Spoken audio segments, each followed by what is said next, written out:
Hey guys! こんにちは、朝ごはんです。第2回は就労ビザを取得するプロセスをシェアしたいと思います。3月から働く予定なので、ビザの手続き真っ最中です。さて、中国の就労ビザは東京と名古屋にある中国ビザ申請センターというところで申請することができます。私が以前就労ビザを申請した際は、ビザ申請センターはなかったので、東京の中国大使館へ申請に行きましたが、今は大使館ではビザ申請業務はやっていないそうです。でもその前に、就労ビザを申請するためには外国人工作許可通知、外国専門家訪中工作許可書、外国人在中華人民共和国従事会長にゃうにゃ長いといったその労働に合った書類が一つ必要となります。Invitation Letters と呼ばれるこの招待状を発行してもらうまでが大変なんです。この招待状は現地の公的機関で発行されるものです。外国人を雇う場合、就労ビザは絶対必要なので、雇い主からこういう資料を提出してくださいという連絡があります。提出を求められる資料はその仕事内容によって違うことが予想されます。一つ例を紹介しましょう。広東省で働くことになった A さんの場合です。まず、パスポートのコピー、健康診断書、中国大使館認証済みの卒業証明書、中国大使館認証済みの犯罪経歴証明書、そして中国語の履歴書です。ここで A さんハテナです。なんか必要なものが前と違う。2011年に福建省で働いた時は、パスポートのコピー、健康診断書、卒業証明書のコピー、中国語の履歴書以上でした。ビザ申請がだんだん厳しくなっているという噂や、地域によって求められるものが違うという話もインターネット上には散見されます。ですので、自分のケースはどうなのか、自分自身でよく雇い主に確認するのがいいと思います。それでは、広東省で働くことになった A さんの場合に戻りましょう。パスポートのコピーと中国語の履歴書は特に問題ないので省きます。健康診断書です。これは国公立の病院で指定用紙の通りに健康診断を受けるように指定がありました。2011年の福建省の場合は指定用紙はなく、中国と提携している病院で受けるように言われた記憶があります。次は卒業証明書です。中国大使館の認証を受けるようにと指定がありました。これも2011年の福建省にはなかったことです。それから犯罪経歴証明書。これ自体も前回はありませんでした。中国大使館の認証が必要です。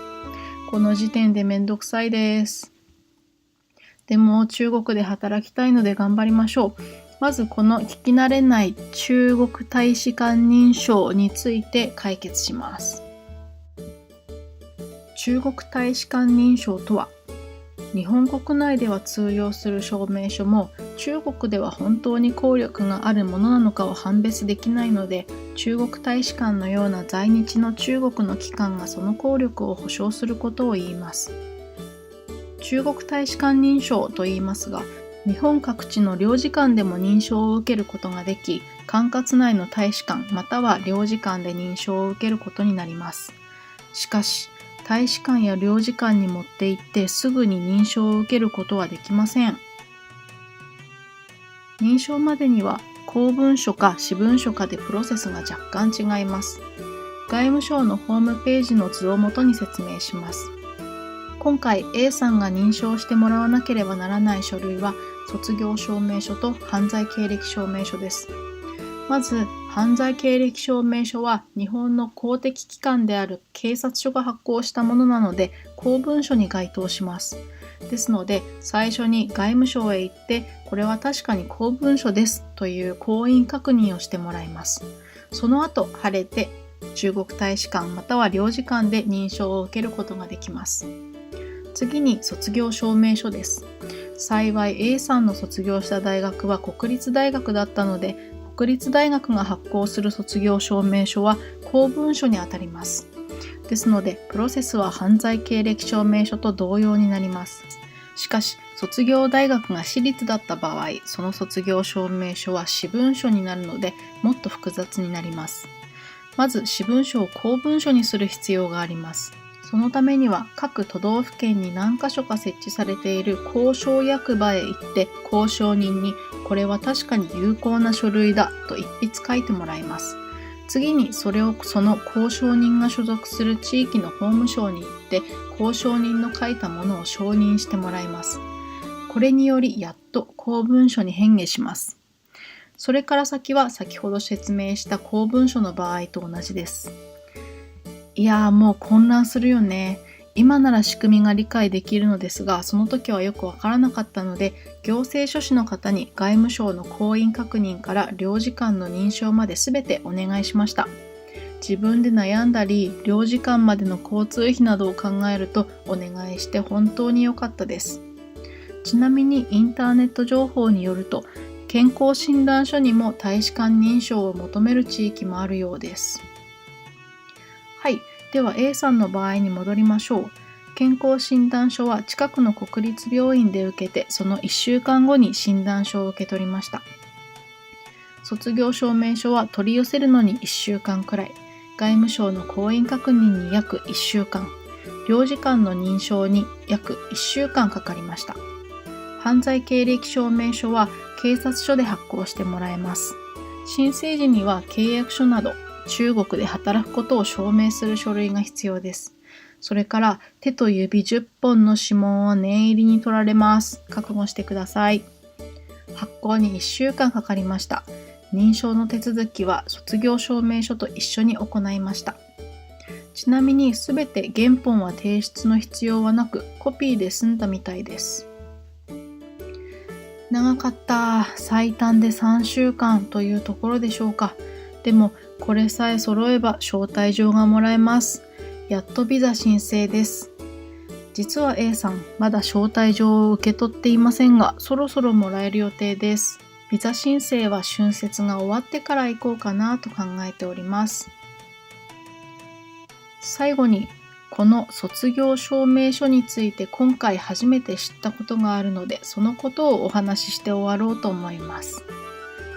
卒業証明書って大卒の証明してと言われた時に皆さん使うものだと思います。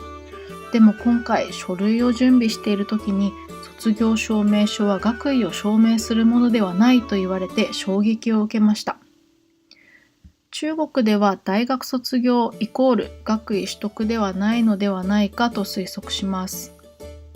博士課程だけが唯一学位を取得せずに課程を修了することができると思っていたんですけどね。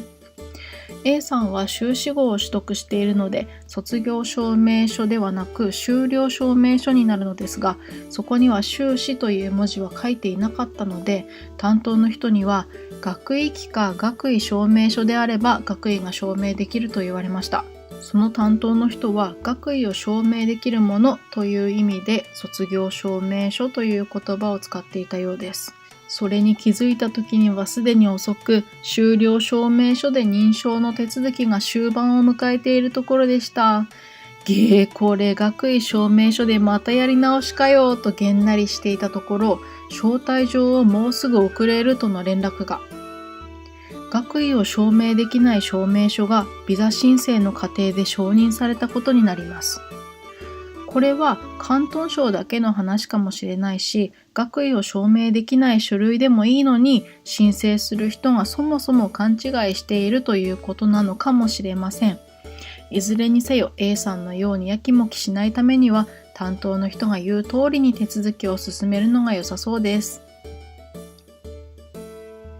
第2回就労ビザを取得するいかがでしたか？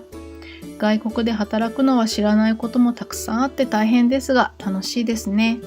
ビザを取得できたらまたシェアできればと思います。それではまたね。バイ。